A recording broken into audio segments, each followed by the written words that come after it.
chambre d'accusation de la Cour d'appel de Bamako vient de décider de la mise en liberté de Amadou Aya Sanogo et tous les autres. Et les autres, ils sont 13 détenus.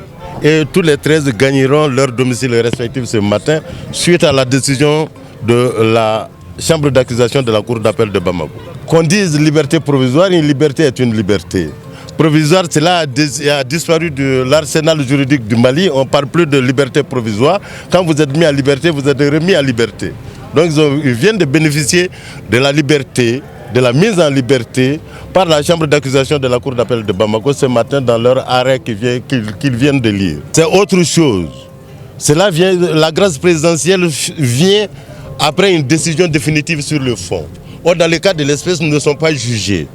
Peut-être, il y a une loi en vue à venir qui demande l'amnistie de tous les faits de 2012. Je ne sais pas si nous allons bénéficier de cela, mais dans tous les cas de figure, 7 ans de détention, la chambre d'accusation vient de faire droit au droit, c'est-à-dire droit à la liberté.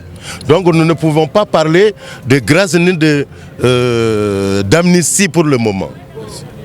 La chambre d'accusation a décidé selon le droit. Parce que conformément aux dispositions de l'article 135 de notre code de procédure pénale, en aucun cas, le délai de détention provisoire ne peut dépasser les 3 ans. Ça fait 7 ans que nous sommes en prison. Donc vous voyez que la chambre d'accusation vient de faire droit au droit.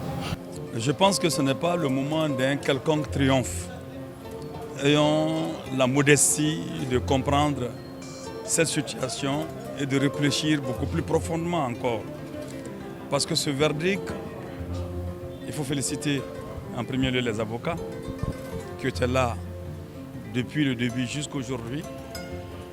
Il faut aussi rendre hommage à la sagesse du tribunal qui a su raison garder et qui a tenu compte de tout ce qui s'est passé et comme étant des dispositions d'arrangement, il faut le savoir. Mais avoir le triomphe modeste signifie pour moi avoir une pensée pieuse pour tous ceux qui sont morts pendant ce conflit fratricide. Et ceux qui viennent de mourir à Sokolo, tous sont logés à la même enseigne. Les mêmes causes produisent les mêmes effets. C'est là où le triomphe doit être modeste et nous devons réfléchir profondément sur le devenir de ce pays.